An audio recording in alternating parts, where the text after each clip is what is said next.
Hello friends, आपका रोजगार तक यूट्यूब चैनल में स्वागत है। आज हम लोग इस वीडियो में बिहार पुलिस के लिए प्रैक्टिस सेट देखेंगे। चलिए आज का पहला क्वेश्चन देखते हैं। क्वेश्चन कह रहा है, ग्राम पंचायत के सरकारी पदाधिकारी कौन है? क्या कह रहा है? ग्राम पंचायत के सरकारी पदाधिकारी कौन है?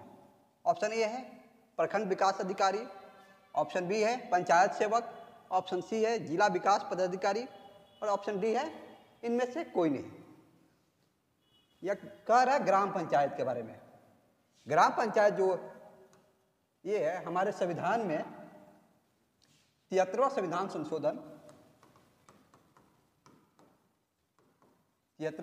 संशोधन कब हुआ था? संशोधन अधिनियम 1992 जो कि आपको 1993 में लागू हुआ था।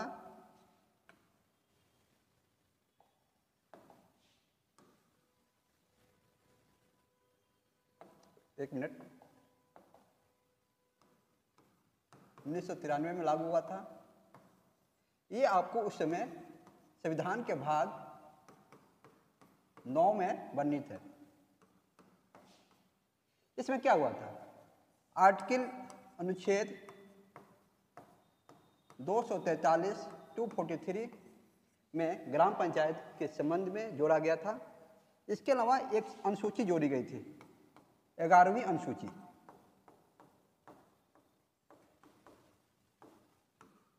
जिसमें कि पंचायत से संबंधित 29 विषय के बारे में बात की गई है। जो 73वां संविधान संशोधन हुआ था उसके द्वारा ग्राम पंचायत को संवैधानिक दर्जा दिया गया। संवैधानिक दर्जा दिया गया। इसके अलावा इसमें आपको 3 स्तर पर जो ग्राम पंचायत है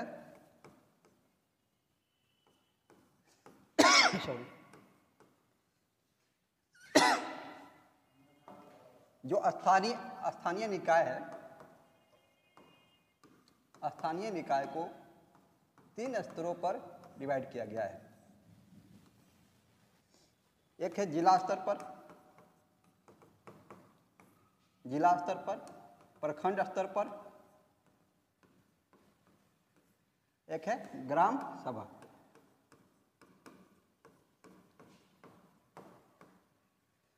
जिला स्तर पर जो होता है उसे जिला परिषद कहा जाता है। क्या कहता है? जिला परिषद।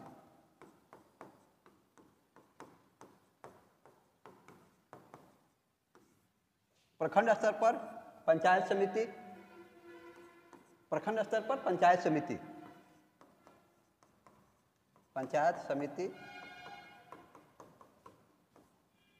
और ग्राम सभा, ये होता है ग्राम सभा, ग्राम पंचायत।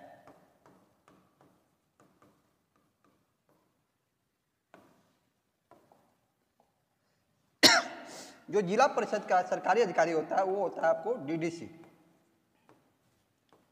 पंचायत समिति का जो सरकारी अधिकारी होता है वो बीडीओ होता है, ब्लॉक डेवलपमेंट ऑफिसर, जिसे प्रखंड विकास पदाधिकारी कहा जाता है। और ग्राम पंचायत का जो सरकारी अधिकारी होता है वो आपको पंचायत सेवक होता है, पंचायत सेवक।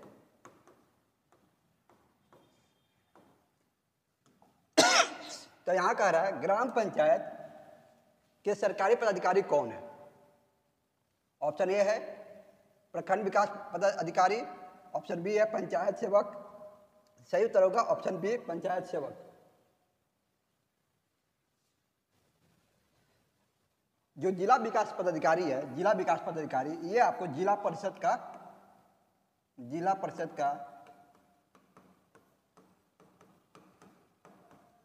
का सरकारी अधिकारी होता है। किसका? जिला परिषद जो होता है जिला स्तर पर, उसका सरकारी पदाधिकारी होता है। जो प्रखंड विकास पदाधिकारी है ये आपको पंचायत समिति का होता है। चलिए अगला क्वेश्चन देखते हैं। अगला क्वेश्चन कह रहा है, पंचायतों से संबंधित भारत के संविधान की 11वीं अनुसूची में कितने विषय हैं? ये 11वीं अनुसूची आपको 73वां संविधान संशोधन के द्वारा जोड़ा गया था। इसमें आपको ग्राम पंचायत से संबंधित 29 विषय शामिल किया गया और ये ग्राम पंचायत से 11वीं अनुसूची और नगर पालिका से संबंधित था। नगर पालिका अर्थात जो शहरी स्थानीय निकाय होती है, नगर पालिका हो गया या नगर निगम, ये आपको इसके लिए 12वीं अनुसूची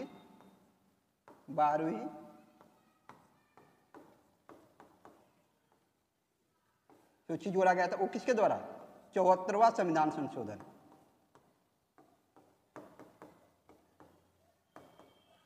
संशोधन के द्वारा जोड़ा गया था। कब? संशोधन अधिनियम 1992 था, ये 1993 में लागू किया गया था। इसमें जो 12वीं अनुसूची है इसमें आपको 18 विषय है, 18 विषय इसमें शामिल किया गया। जो 11वीं अनुसूची है उसमें 29 विषय और 12वीं अनुसूची में 18 विषय, जो कि ये आपको शहरी निकाय से है और ये 11वीं अनुसूची ग्राम पंचायत से, ग्राम पंचायत से संबंधित है। ऑप्शन ए है 18 विषय, ये आपको शहरी स्थानीय निकाय से हो गया। 28 विषय ये नहीं होगा। 19, ऑप्शन सी है 19 विषय, ऑप्शन डी है 29 विषय। तो यहाँ पूछ रहा है 11वीं अनुसूची है, 11वीं अनुसूची में 29 विषय थे, ऑप्शन डी सही उत्तर होगा।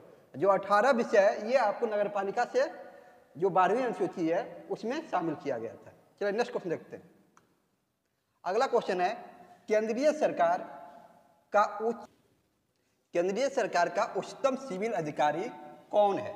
ऑप्शन ए है महान्यायवादी, ऑप्शन बी है मंत्रिमंडल सचिव, ऑप्शन सी है गृह सचिव, ऑप्शन डी है प्रधानमंत्री का प्रमुख सचिव। जो महान्यायवादी होता है ये आपको भारत का प्रथम विधि अधिकारी होता है। क्या होता है? विधि अधिकारी। विधि अधिकारी होता है कौन? महान्यायवादी। जो भारत का महान्यायवादी है वो आपको भारत का प्रथम विधि अधिकारी होते हैं। ये जो होते हैं सुप्रीम कोर्ट या हाई कोर्ट में सरकार का पक्ष रखते हैं। उसके अलावा ये जो सदन है उसके दोनों सदनों में भाग ले सकते हैं, लेकिन वहाँ मतदान नहीं कर सकते हैं। इनकी नियुक्ति राष्ट्रपति के द्वारा अनुच्छेद 76 के अनुसार होता है और ये अनुच्छेद 88 के ये 76 जो है आपको नियुक्ति से है, नियुक्ति। सदन में भाग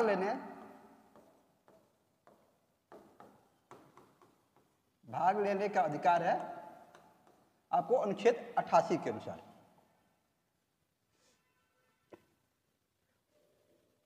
ये गृह सचिव आपको गृह मंत्रालय का सर्वोच्च सिविल अधिकारी होता है। प्रधानमंत्री का प्रमुख सचिव ये आपको प्रधानमंत्री को सहायता पहुंचाने का कार्य करते हैं। जो मंत्रिमंडल सचिव है ये आपको केंद्र सरकार का सर्वोच्च अधिकारी होता है। केंद्र सरकार का सर्वोच्च अधिकारी होता है। नौकरशाह में सबसे उच्चतम पोस्ट आपको मंत्रिमंडल सचिव का ही होता है, कैबिनेट सेक्रेटरी का। इसलिए सही उत्तर होगा ऑप्शन बी, मंत्रिमंडल सचिव, कैबिनेट सेक्रेटरी। चलिए नेक्स्ट क्वेश्चन देखते हैं। अगला क्वेश्चन कर रहा है निम्नलिखित में से कौन सा देश ब्रिक्स समूह का सदस्य नहीं है? क्या पूछ रहा है? कौन सा सदस्य नहीं है? देखिए ब्रिक्स बना था। कब बना था ये? 2009 में एक आर्थिक संगठन, ये आर्थिक संगठन के रूप में बना था। कहाँ बना था? पहली बैठक इसकी, प्रथम बैठक आपको रूस में हुआ था, रूस में। कहाँ हुआ था? प्रथम बैठक रूस में हुआ था। उस समय केवल 4 सदस्य थे। बी से ब्राजील, आर से रसिया, आई से इंडिया एंड सी से चाइना। 2009 तक ब्रिक्स में केवल 4 सदस्य थे। 2011 में इसमें एक नया सदस्य जुड़ता, साउथ अफ्रीका। साउथ अफ्रीका इसमें नया सदस्य जुट गया था। किसमें? कब? 2011 में। 2011 में ये बन गया आपको BRICS. Brazil, Russia, India, China और साउथ अफ्रीका। 1 जनवरी 2024 को इसमें 4 सदस्य जोड़े गए। 4 सदस्य शामिल हुए। कौन कौन? यूएई, ईरान, यूएई मतलब हो गया संयुक्त अरब अमीरात, ईरान,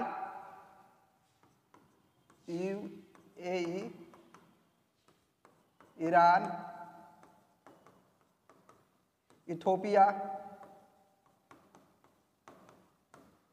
और इसके अलावा मिस्र। अभी प्रेजेंट में 2025 में एक नया सदस्य बना दक्षिण पूर्व एशिया से। दक्षिण पूर्व एशिया से एक देश बना है ब्रिक्स का सदस्य, वो है आपको इंडोनेशिया। देखिए ये 5, ये 4 प्लस 1, कुल कितने सदस्य हो गए? 10 सदस्य। ब्रिक्स में अभी प्रेजेंट में कुल 10 सदस्य हैं। 2024 में इसकी बैठक कहाँ हुई थी? कजान में। कजान कहाँ है? रूस में एक शहर है कजान, वहाँ आपको इसकी बैठक हुई थी। अगली बैठक ये आपको ब्राजील में होने वाली है। देख लीजिए कौन कौन से सदस्य हैं? Brazil, Russia, India, China, South Africa, UAE, Iran, Ethiopia, मिस्र और इंडोनेशिया। अब क्वेश्चन देखते हैं। क्वेश्चन कह रहा है कौन कौन नहीं है। ऑप्शन ए है साउथ अफ्रीका, ये सदस्य है। श्रीलंका ये नहीं है। ब्राजील है, भारत है। सही उत्तर होगा ऑप्शन बी, श्रीलंका। चलिए नेक्स्ट क्वेश्चन देखते हैं। अगला क्वेश्चन कह रहा है भारत में फेडरेशन कप का संबंध किस खेल के साथ है? किस चीज का? फेडरेशन कप का संबंध किस खेल के साथ है? ऑप्शन ए है हॉकी, ऑप्शन बी है फुटबॉल, ऑप्शन सी है बास्केटबॉल, ऑप्शन डी है इनमें से सभी। जो फेडरेशन कप है ये आपको हॉकी,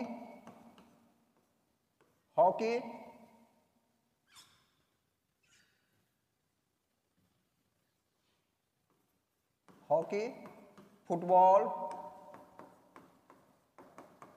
बास्केटबॉल,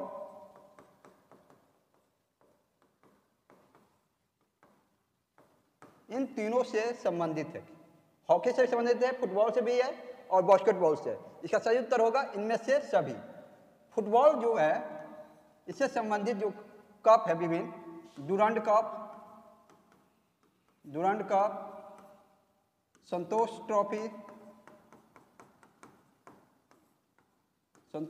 ट्रॉफी, उसके अलावा बीएस राय,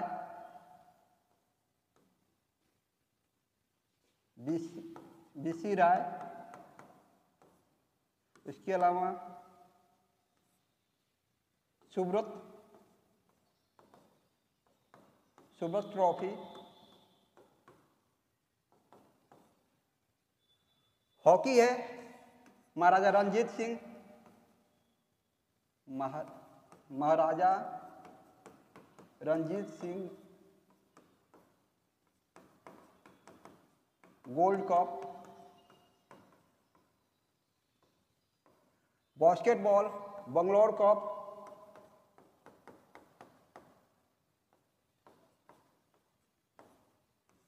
इसका सही उत्तर होगा ऑप्शन डी, इनमें से सभी। चलिए नेक्स्ट क्वेश्चन देखते हैं। अगला क्वेश्चन कह रहा है सबसे बड़ा देश कौन सा है? किस चीज में? क्षेत्रफल के दृष्टि से।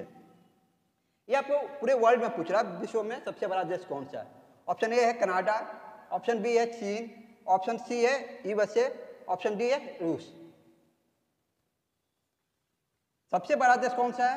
क्षेत्रफल की दृष्टि से रूस है, उसके बाद कनाडा, कौन कौन है? रूस है, उसके बाद कनाडा आता है, उसके बाद चीन, चीन के बाद यूएसए। देखिए क्रम वाइज देखिए तो सबसे बड़ा देश रसिया है, उसके बाद कनाडा 2 नंबर पर, 3 नंबर पर चीन, 4 नंबर पर यूएसए, 5 नंबर पर ब्राजील, उसके बाद ऑस्ट्रेलिया, उसके बाद भारत। भारत का कौन सा स्थान है? भारत का क्षेत्रफल की दृष्टि से 7वां स्थान है, 7वां स्थान है विश्व में। तो सही उत्तर होगा ऑप्शन डी, रूस। इसका सही उत्तर होगा रूस। 1 नंबर पर रूस, 2 नंबर पर कनाडा, 3 नंबर पर चीन, 4 नंबर पर यूएसए, भारत 7वें स्थान पर। चलिए नेक्स्ट क्वेश्चन देखते हैं। अगला क्वेश्चन है फ्रंटियर गांधी पद के साथ कौन संबंधित है? फ्रंटियर गांधी, फ्रंटियर गांधी का अर्थ हुआ सीमांत गांधी, सीमांत गांधी। ये किससे संबंधित है? ऑप्शन ए है MK Gandhi, Mahatma Gandhi, option B है अब्दुल वली खां, ऑप्शन सी है अब्दुल गफ्फार खां, ऑप्शन डी है लाला लाजपत राय। जो सीमांत गांधी या फ्रंटियर गांधी आपको अब्दुल गफ्फार खां के साथ संबंधित है। अब्दुल गफ्फार खां ये आपको जो पश्चिमी सीमांत प्रांत है वहां पर इन्होंने गांधी जी की प्रेरणा से नमक सत्याग्रह, नमक कानून तोड़े थे, नमक कानून तोड़े थे।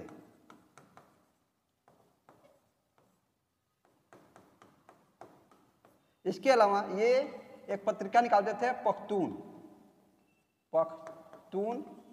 पत्रिका का प्रकाशन इन्होंने किया था। इसके अलावा जो अब्दुल गफ्फार खां हैं ये आपको खुदाई खिदमतगार से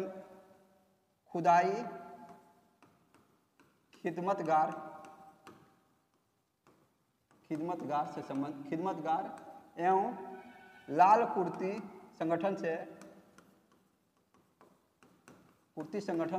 से संबंधित है। इन्हें ये अब्दुल गफ्फार खां पहले ऐसे विदेशी व्यक्ति थे जिन्हें भारत रत्न प्रदान किया गया है। इन्हें 1987 में 1987 में भारत रत्न दिया गया। कब दिया गया? 1987 में। ये पहले व्यक्ति थे, प्रथम विदेशी व्यक्ति थे, प्रथम व्यक्ति नहीं है, प्रथम विदेशी नागरिक थे जिन्हें भारत रत्न दिया गया था 1987 में। सीमांत गांधी या फ्रंटियर गांधी के नाम से अब्दुल गफ्फार खां को जाना जाता है। इसका सही उत्तर होगा ऑप्शन सी, अब्दुल गफ्फार खां। लाला लाजपत राय को पंजाब केसरी के नाम से जाना जाता है। महात्मा गांधी को राष्ट्रपिता के नाम से या महात्मा के नाम से जाना जाता है। चलिए नेक्स्ट पूछ सकते हैं। अगला क्वेश्चन है निम्नलिखित में से कौन सितार के साथ संबंधित नहीं है? मतलब सितार वादक कौन नहीं है? ऑप्शन ए है अमीर खुसरो, ऑप्शन बी है रविशंकर, ऑप्शन सी है उस्ताद अलाउद्दीन खां, ऑप्शन डी है विलायत अली खां। सितार जो ये है सितार, इसका जो आविष्कार किए थे वो अमीर खुसरो ने किया था। अमीर खुसरो ने 2 चीज का आविष्कार किया था, एक सितार और दूसरा तबला। तबला और सितार का आविष्कार किया था, इसलिए अमीर खुसरो इससे संबंधित है। इनको अमीर खुसरो को तोता ए हिंद बोला जाता है, तोता ए हिंद के नाम से भी जाना जाता है। रविशंकर, पंडित रविशंकर, ये सितार से संबंधित हैं, सितार वादक थे, प्रसिद्ध सितार वादक। विलायत अली खां, ये भी सितार से संबंधित हैं, सितार वादक। इसके अलावा जो उस्ताद अलाउद्दीन खां हैं, ये आपको सरोद से संबंधित है। किससे? सरोद वादक से, ये सरोद वादक है। इसलिए इसका सही उत्तर होगा ऑप्शन सी, उस्ताद अलाउद्दीन खां, ये आपको सरोद वादक है, सितार से संबंधित नहीं है। चलिए नेक्स्ट क्वेश्चन देखते हैं। अगला क्वेश्चन कर रहा है ट्रांस ऑस्ट्रेलियन रेलवे के टर्मिनल है कौन कौन? पर्थ और मेलबोर्न, ऑप्शन बी है, ऑप्शन बी है पर्थ और एलियस स्प्रिंग्स, ऑप्शन सी है पर्थ और सिडनी, और ऑप्शन डी है पर्थ और कालगुलाइस, कालगुलाइस। देखिए ऑस्ट्रेलिया, ये मान लीजिए ऑस्ट्रेलिया का मैप है, सब ऑस्ट्रेलिया का। ये पश्चिमी साइड पर, ये जो पश्चिमी साइड है यहाँ पर है पर्थ, और ये पूरब साइड पर सिडनी। इन दो शहरों को पूरब, ये पश्चिम, इन दो शहरों को ये आपको ट्रांस ऑस्ट्रेलियन रेलवे मिलाता है। ट्रांस ऑस्ट्रेलियन रेलवे किस दो टर्मिनल को जोड़ता है? पर्थ और सिडनी को। इसके बीच में आपको एक जगह पड़ता है कालगुडी,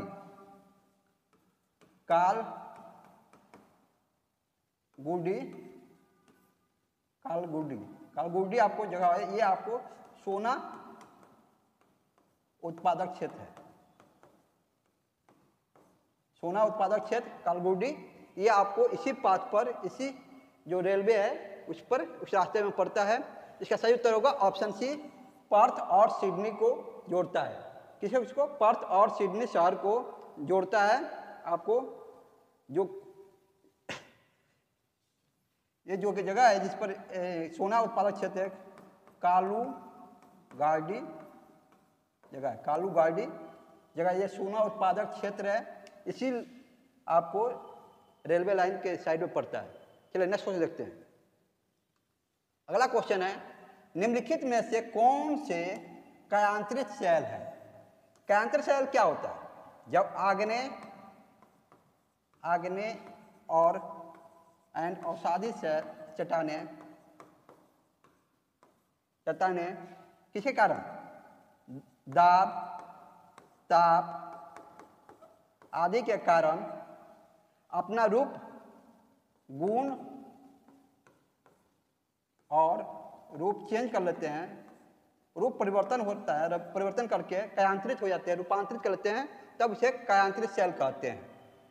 क्या होता है? आग्नेय और अवसादी चट्टानें दबाव और ताप के कारण, दाब और ताप के कारण और अपनी घुलन क्रिया मान लीजिए क्या है, घुलन क्रिया के कारण जब अपना गुण और क्वालिटी, क्या होता है? गुण होता है, जो क्वालिटी है उनका, वो और वो अपना रूप है, उनकी जो संरचना है वो परिवर्तित हो जाती है, तो वो कायांतरित चट्टान के रूप में परिवर्तित हो जाती है। ऑप्शन ए ऑप्शन है नीस और मैफिक, ऑप्शन बी है नीस और सिस्ट, ऑप्शन सी है सिस्ट और मैफिक, ऑप्शन डी है सिस्ट और चार। इसका सही उत्तर होगा ऑप्शन बी, नीस और सिस्ट। जो नीस कायांतरित चट्टानें हैं, नीस, इसकी मूल जो संरचना है वो आपको ग्रेनाइट है। ग्रेनाइट चट्टानें जब दाब, ताप और घुलन क्रिया के कारण अपना रूप और गुण बदल लेती हैं, तो वो नीस में परिवर्तित हो जाती है, नीस चट्टानें में परिवर्तित हो जाती है। और जो शिष्ट है, ये मुख्य रूप से, मूल रूप से बेसाल्ट होते हैं। बेसाल्ट होता है जो कि दाब, ताप और घुलन क्रिया के कारण अपना रूप परिवर्तित करके शिष्ट में परिवर्तित हो जाता है। इसलिए सही उत्तर होगा ऑप्शन बी, नीस और शिष्ट। चलिए नेक्स्ट क्वेश्चन देखते हैं। अगला क्वेश्चन है, भारत की पहली बहुउद्देशीय परियोजना का निर्माण किस नदी पर हुआ था? पहले देखते हैं पहली बहुउद्देशीय परियोजना कौन सी थी। ये आपको दामोदर नदी घाटी परियोजना थी। ये कब शुरू हुई थी? 1948 में इसके लिए एक अधिनियम बना था, दामोदर नदी घाटी परियोजना अधिनियम 1948। सतलज नदी पर आपको बना है भाखड़ा नांगल बांध, भाखड़ा नांगल बांध आपको सतलज नदी पर। महानदी पर दामोदर नदी है, दामोदर नदी पर आपको बना है दामोदर नदी घाटी परियोजना। आपको महानदी पर आपको हीराकुंड, कौन सा? हीराकुंड बांध ये आपको बना है महानदी पर। और गोदावरी नदी पर जायकवाड़ी बांध आपको कहां बना है? ये आपको गोदावरी नदी पर। इसका सही उत्तर होगा ऑप्शन बी, दामोदर नदी पर भारत की पहली बहुउद्देशीय परियोजना का निर्माण, दामोदर घाटी परियोजना का निर्माण दामोदर नदी पर हुआ था। ऑप्शन बी, दामोदर नदी। चलिए नेक्स्ट क्वेश्चन देखते हैं। अगला क्वेश्चन है, निम्नलिखित में से कौन सी नदी अपना मार्ग बदलते रहने के लिए कुख्यात है? ऑप्शन ए है नर्मदा, ऑप्शन बी है कोसी, ऑप्शन सी है ब्रह्मपुत्र, ऑप्शन डी है दामोदर। कौन सी नदी अपना मार्ग बदलती है? जो नदी मैदानी एरिया से बहती है, उसका अपवाद क्षेत्र मैदानी एरिया होता है। मैदान से अपने साथ बालू का कण अवसाद लेकर जाती हैं और जो नदी के रास्ता है उसको भर देती हैं, तब अपना मार्ग बदलती हैं। जो कोसी नदी है ये आपको अपने मार्ग बदलने के लिए विख्यात है। इसका सही उत्तर होगा ऑप्शन बी, कोसी नदी। ये आपको नेपाल के गोसाईनाथ स्थान से निकलती है और बिहार में बहती है। कहाँ? मूल रूप से बिहार में बहती है। ये गंगा के बाएं तट पर, गंगा नदी के बाएं तट पर आकर मिलती है। कहने का अर्थ है कि जो कोसी नदी है ये गंगा की सहायक नदी है। ठीक है, ये क्या है कि मैदानी एरिया से बहती है, जिसके कारण ये अपना जो मार्ग है उसमें अवसाद भर देती हैं और फिर वो अपना मार्ग बदलती रहती है। जो नर्मदा नदी है ये आपको भ्रंश घाटी से बहती है, अर्थात रिफ्ट घाटी से, जिसके कारण ये अपना मार्ग नहीं बदलती है कभी, वो भ्रंश घाटी से होकर ही बहती है। नर्मदा नदी आपको अरब सागर में गिरती है। कहाँ? अरब सागर में गिरती है। निकलती कहाँ से? ये अमरकंटक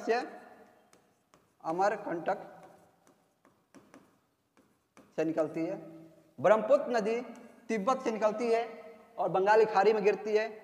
दामोदर नदी आपको छोटानागपुर के पठार से निकलकर बहती है और गंगा के। चलिए इसका सही उत्तर होगा ऑप्शन बी, कोसी नदी। चलिए नेक्स्ट क्वेश्चन देखते हैं।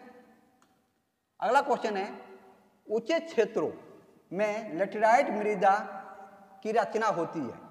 मतलब कहने का अर्थ है जो लेटेराइट मिट्टी होती है ऊंचे स्थानों पर वो किस गुण के साथ रहती है? ऑप्शन ए है क्षारीय, ऑप्शन बी है लवणीय, ऑप्शन सी है अम्लीय, ऑप्शन डी है संतुलित।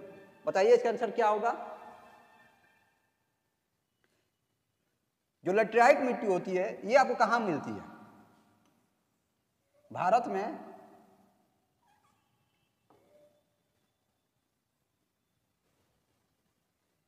ये जो आपको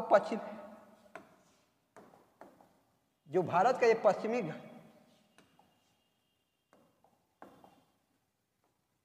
जो भारत का पश्चिमी घाट है और ये पूर्वी घाट है। इसके अलावा ये मेघालय का पठार, पश्चिमी घाट, पूर्वी घाट,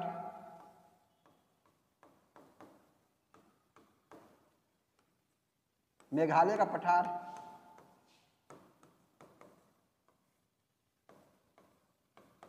यहाँ पर आप लेटेराइट मिट्टी को देख सकते हैं। ये उच्च क्षेत्रों में पाए जाते हैं जहाँ पर वो भारी वर्षा के कारण, किसके कारण?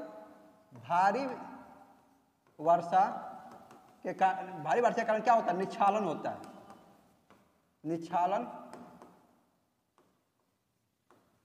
निच्छालन होता है, जिसके कारण इनकी जो क्वालिटी है या गुण है वो बदलकर अम्लीय हो जाती है। अम्लीय क्या होता है? अम्लीय। सही उत्तर होगा ऑप्शन सी, अम्लीय। लेटेराइट मिट्टी में क्या होता है? इसमें लौ प्लस एल्युमिनियम,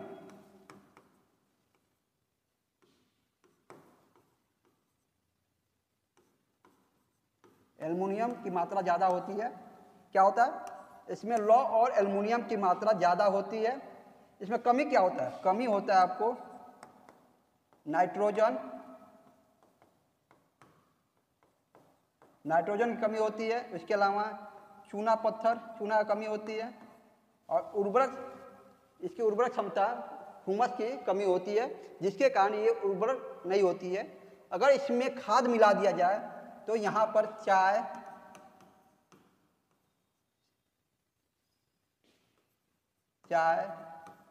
कहवा,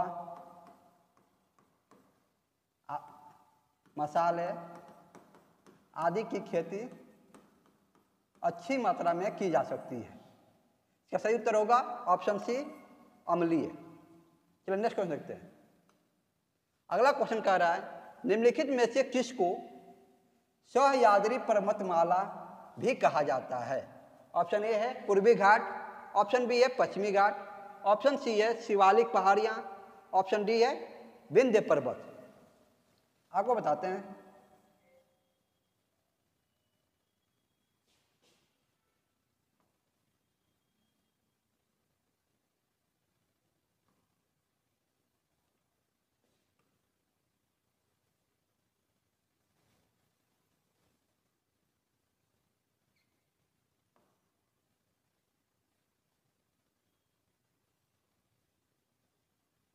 भारत का मैप है।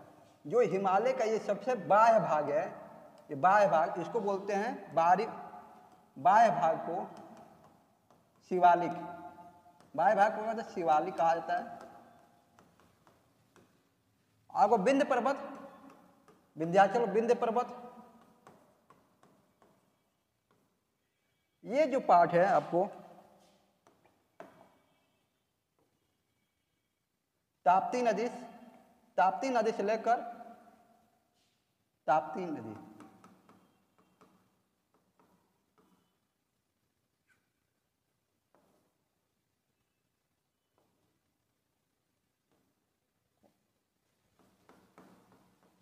ताप्ती नदी से लेकर कन्याकुमारी तक। कहां तक? कन्याकुमारी तक। ये जो आपको पश्चिमी तट के साथ जो पर्वत पठार दिखाई देता है वो आपको पश्चिमी घाट है। ये पश्चिमी घाट, पश्चिमी घाट। आप पूरब साइड में इसको पूर्वी घाट बोला जाता है। जो पश्चिमी घाट है इसको ही सह्याद्री भी बोला जाता है। सह्याद्री पर्वतमाला पश्चिमी घाट को बोला जाता है। इसका सबसे जो ऊंचा पर्वत है उसे बोलते हैं कुद्रमुख। ये आपको जो पश्चिमी घाट का सबसे ऊंचा है कुद्रमुख।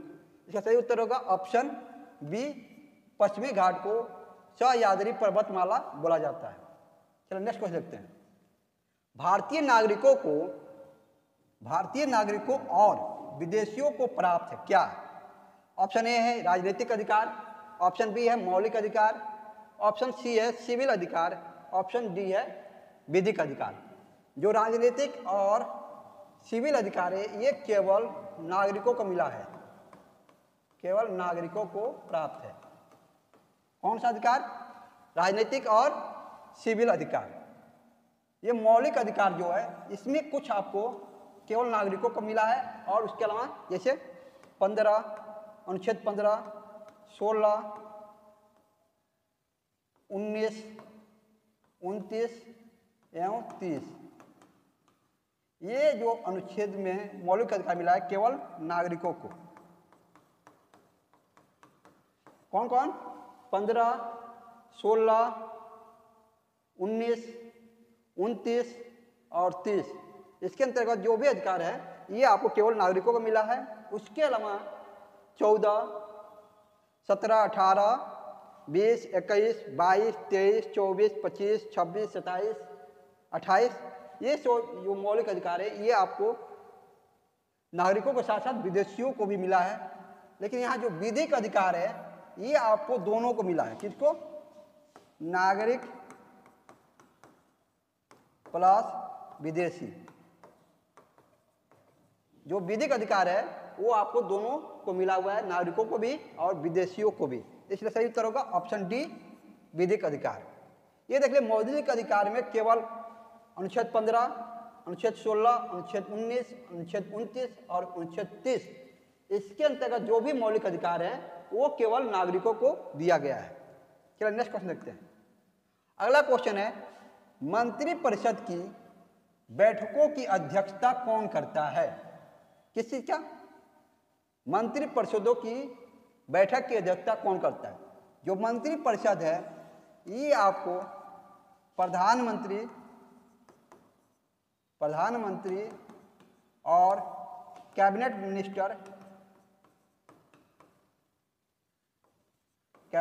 मंत्री से मिलकर बनता है, जिसकी अध्यक्षता स्वाभाविक रूप से प्रधानमंत्री करते हैं। कौन करता है अध्यक्षता? अध्यक्षता आपको प्रधानमंत्री करते हैं। किसी भी मंत्री के नियुक्ति और उनके इस्तीफे की सिफारिश अब कौन करता है? प्रधानमंत्री नियुक्ति तथा इस्तीफा की सिफारिश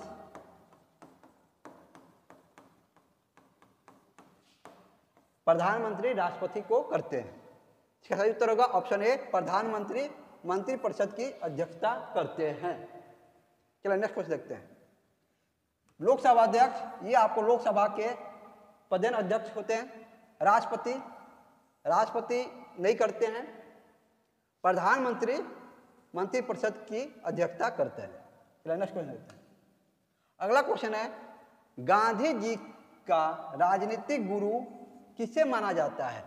ऑप्शन ए है गोपाल कृष्ण गोखले, ऑप्शन बी है WC बनर्जी, ऑप्शन सी है अरविंद घोष, ऑप्शन डी है विनोबा भावे।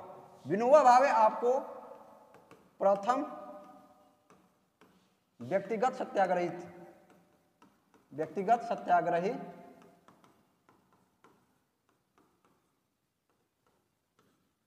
बहुत क्वेश्चन पूछता है प्रथम व्यक्तिगत सत्याग्रही कौन थे? तो विनोबा भावे। WC बनर्जी कांग्रेस के प्रथम अध्यक्ष, कांग्रेस के प्रथम अध्यक्ष थे। कहाँ हुआ था प्रथम कांग्रेस की अध्यक्षता जो हुई थी, अध्यक्ष बने थे, जो प्रथम अधिवेशन हुआ था वो आपको बंबई में हुई थी। कब हुआ था? 1885 में। इसमें कुल 72 सदस्यों ने भाग लिया था। जो गोपाल कृष्ण गोखले हैं ये आपको गांधी जी के राजनीतिक गुरु हैं। राजनीतिक गुरु कौन? गोपाल कृष्ण गोखले। इन्होंने एक भारत सेवक दल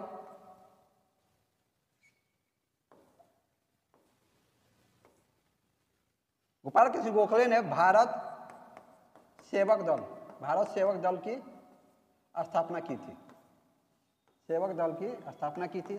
इसके अलावा 1905 में कांग्रेस का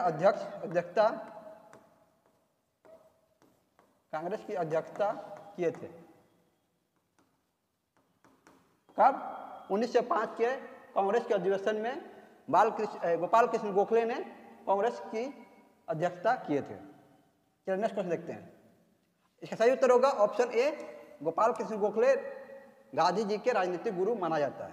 चलिए नेक्स्ट क्वेश्चन। अगला क्वेश्चन है, सर्वोच्च न्यायालय के न्यायाधीश किस आयु तक अपने पद पर बने रहते हैं? ऑप्शन ए है 62 वर्ष, ऑप्शन बी है 65 वर्ष, ऑप्शन सी है 70 वर्ष, ऑप्शन डी है कोई आयु की सीमा नहीं है। नहीं, ये गलत है, आयु की सीमा निश्चित है। सर्वोच्च न्यायालय के न्यायाधीशों की नियुक्ति अनुच्छेद 124 के अनुसार होता है। नियुक्ति अनुच्छेद 124 के अनुसार होता है। और जो उम्र सीमा सेवानिवृत्ति के बारे में अनुच्छेद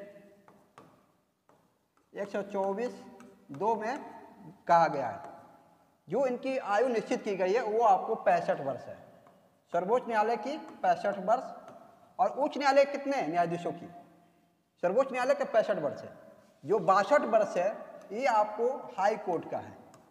हाई कोर्ट के न्यायाधीशों की जो सेवानिवृत्ति की आयु है वो आपको 62 वर्ष है। सर्वोच्च न्यायालय का 65 वर्ष है, ये अनुच्छेद 124(2) के अनुसार। अभी प्रेजेंट में सर्वोच्च न्यायालय में 33 + 1 कुल 34 न्यायाधीश है। कितना? 34 न्यायाधीश आपको सर्वोच्च न्यायालय में है। ये आपको 2019 में सर्वोच्च न्यायालय न्यायाधीश सदस्यों की संख्या संशोधन के द्वारा ये सदस्यों की संख्या बढ़ाई गई थी। कुल 34 सदस्य हैं। किसमें? 34 न्यायाधीश हैं सर्वोच्च न्यायालय में। एक चीफ जस्टिस, 33 अन्य न्यायाधीश। क्या सही उत्तर होगा? ऑप्शन बी, 65 वर्ष। चलिए नेक्स्ट क्वेश्चन देखते हैं।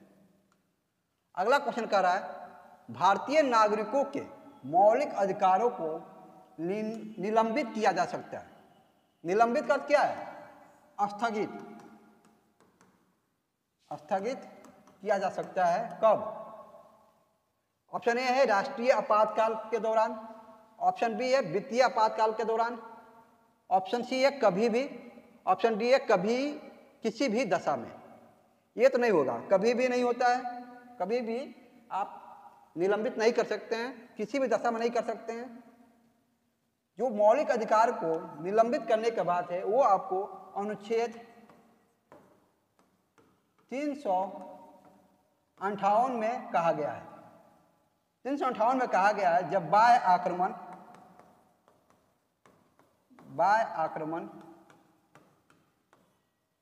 जो कि आपको बाह्य आक्रमण है, उस समय जो अनुच्छेद 19 के अंतर्गत मौलिक अधिकार दिए गए हैं वो स्वतः स्थगित या निलंबित हो जाएंगे।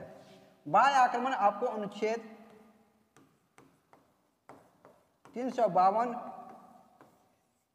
के अनुसार राष्ट्रीय आपातकाल के समय बाह्य आक्रमण जब होता है तो अनुच्छेद 352 के अंतर्गत राष्ट्रीय आपातकाल घोषित किया जा सकता है।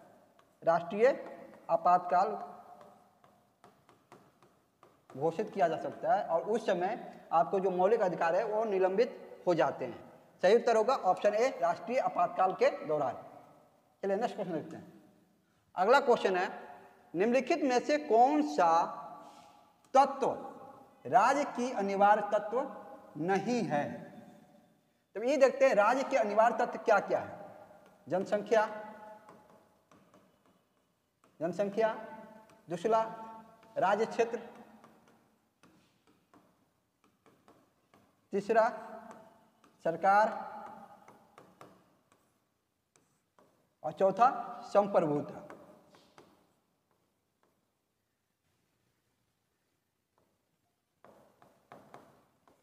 जनसंख्या, राज्य क्षेत्र, सरकार और संप्रभुता, ये आपको राज्य के अनिवार्य तत्व है। किसके? राज्य के अनिवार्य तत्व है। जो जनसंख्या है वो प्राथमिक तत्व है। तब देखते हैं इसमें क्या क्या, आबादी मतलब जनसंख्या, प्रभुसत्ता, क्षेत्र, ये तीनों है। प्रशासन ये आपको अनिवार्य तत्व नहीं है। संप्रभुता का क्या अर्थ होता है? संप्रभुता का अर्थ है आंतरिक और बाह्य रूप से किसी भी दबाव के बिना निर्णय लेने की शक्ति को संप्रभुता कहा जाता है। ये जब चारों तत्व मिलते हैं तो राज्य का निर्माण करते हैं। चारों तत्व मिलकर राज्य का निर्माण करते हैं। इस दृष्टि से देखा जाए तो भारत एक क्या है? राज्य है। भारत एक राज्य है जहाँ जनसंख्या है, क्षेत्र है, सरकार है और वहाँ पर संप्रभुता है। चलिए नेक्स्ट क्वेश्चन देखते हैं। अगला क्वेश्चन कह रहा है निम्नलिखित में से कौन से अनुच्छेद में विधि के समक्ष समता का अधिकार, सॉरी यहाँ गलत लिखा हुआ है, ये समता का अधिकार का प्रावधान है। ऑप्शन ए है अनुच्छेद 14, ऑप्शन बी है अनुच्छेद 19, ऑप्शन सी है अनुच्छेद 20 और ऑप्शन डी है अनुच्छेद 18। जो अनुच्छेद 19 है ये आपको स्वतंत्रता का अधिकार देता है, स्वतंत्रता के अधिकार के बारे में बात करता है। अनुच्छेद 18 ये आपको पदवियों के अंत के बारे में बात करता है। पदवियों का जो पुरस्कार या पदवी दिया जाता है उसका अंत। जो अनुच्छेद 20 है ये आपको सजा से कुछ मामलों में अपराधों से संरक्षण देता है, सजा से संरक्षण।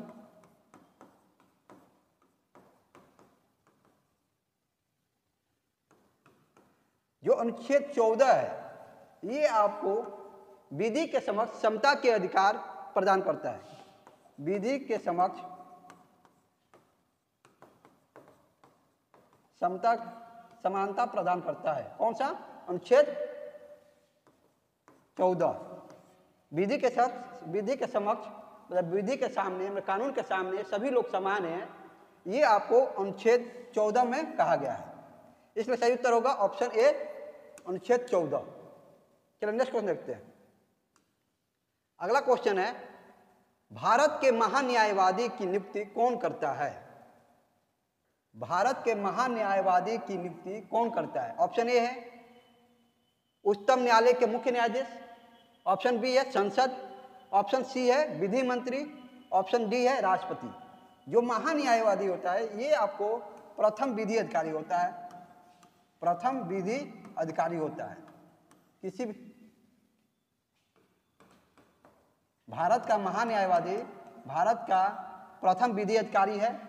ये आपको सुप्रीम कोर्ट या हाई कोर्ट कहीं भी सरकार का पक्ष लेने के लिए उपस्थित हो सकते हैं। ये आपको सदन की कार्यवाही में भाग लेते हैं, सदन के कार्यवाही में भाग ले सकते हैं। ये आपको अनुच्छेद 88 के अंतर्गत भाग ले सकते हैं, बहस कर सकते हैं, लेकिन आपको मतदान करने का अधिकार नहीं है। क्या है? मतदान का अधिकार नहीं है। किसको? महान्यायवादी को। इनकी नियुक्ति अनुच्छेद 76 के अनुसार राष्ट्रपति द्वारा की जाती है।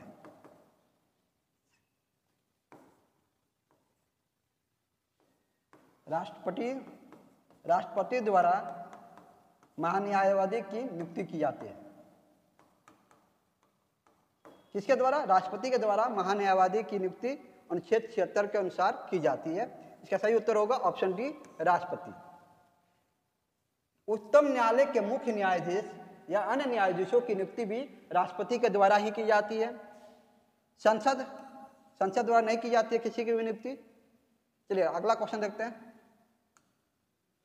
अगला क्वेश्चन है गांधी जी को सबसे पहले राष्ट्रपिता किसने कहा था? क्या? राष्ट्रपिता।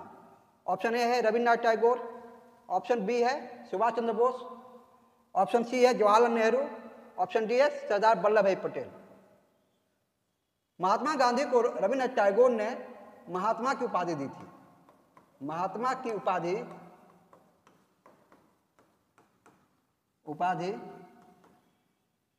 आपको किसने दिया था? रविन्द्रनाथ टैगोर ने किसको दिया था? महात्मा गांधी को महात्मा की उपाधि रविन्द्रनाथ टैगोर ने दिया था। सुभाष चंद्र बोस, इन्होंने पहली बार महात्मा गांधी को राष्ट्रपिता कहा था। राष्ट्रपिता किसने कहा था? सुभाष चंद्र बोस ने। अब यहां देखते हैं, रविन्द्रनाथ टैगोर को गुरुदेव की उपाधि दी गई है। जवाहरलाल नेहरू को चाचा की उपाधि। सुभाष चंद्र बोस को नेताजी की उपाधि दी गई है। और सरदार वल्लभ भाई पटेल को लौह पुरुष कहा जाता है। इसका सही उत्तर होगा ऑप्शन बी, सुभाष चंद्र बोस ने महात्मा गांधी को सर्वप्रथम राष्ट्रपिता कहा था। चलिए अगला क्वेश्चन देखते हैं। अगला क्वेश्चन कह रहा है, वह सुल्तान कौन था जिसने खलीफा के अधिकार को मानने से इनकार कर दिया था? क्या कह रहा है?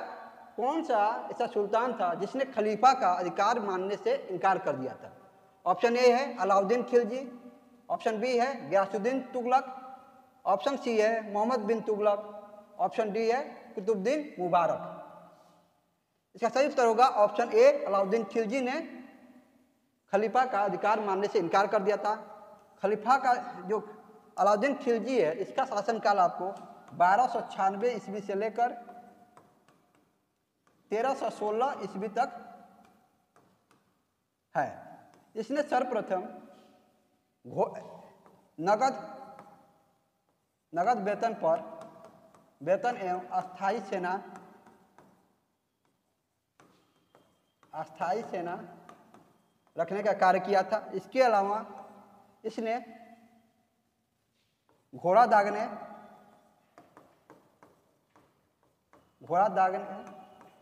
एवं सैनिकों की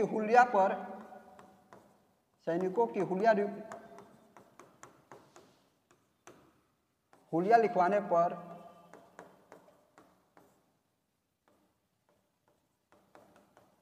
कार्य किया था। इसके अलावा अलाउद्दीन खिलजी ने महासत प्रणाली चलाई थी। जो मोहम्मद खिलजी वंश की स्थापना किसने की थी? जलालुद्दीन खिलजी। खिलजी वंश की स्थापना आपको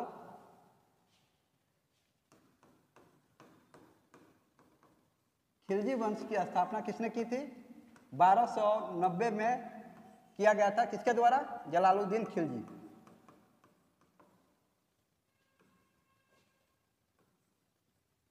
जलालुद्दीन खिलजी के द्वारा किया गया था। और इसके जो अंतिम जो शासक था वो था कुतुबुद्दीन मुबारक।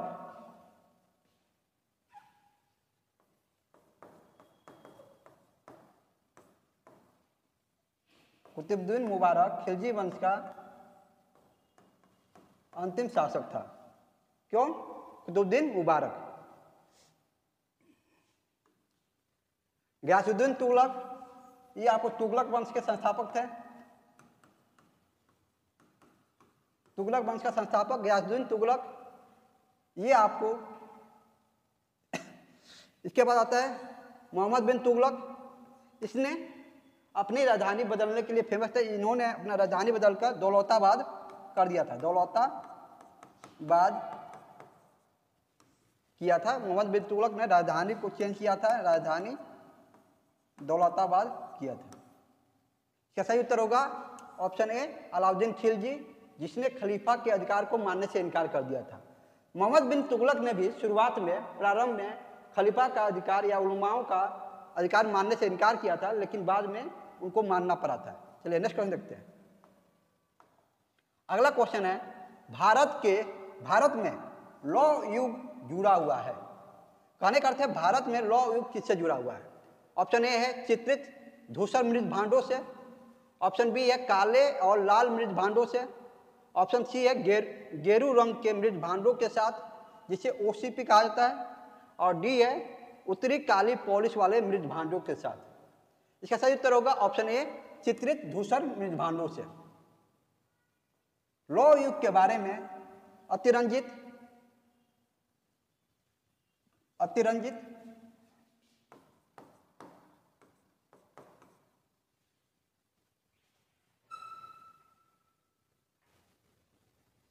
भारत में अहिछत्रक,